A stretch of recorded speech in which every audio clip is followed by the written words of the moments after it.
I was absolutely floored by the movie. When you take on a subject matter like this, I tend to avoid films about mental illness because a lot of times I find them patronizing and insulting. This is a very difficult subject to handle, and I think you did a beautiful job of making an honest portrayal of this family, and it's just a beautiful little story. And could you just talk about what led you to take on this project? I don't know if you're aware about, but of course, these two women are inspired by my real sister. Yeah.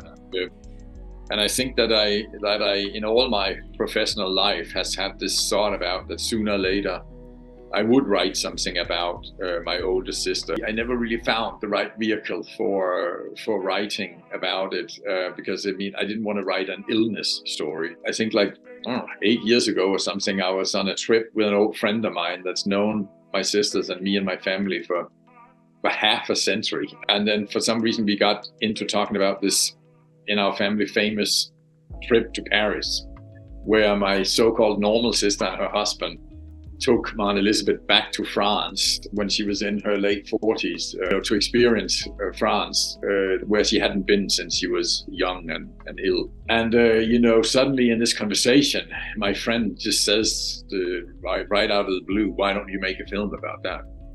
And the minute he said it, I knew it was a good idea.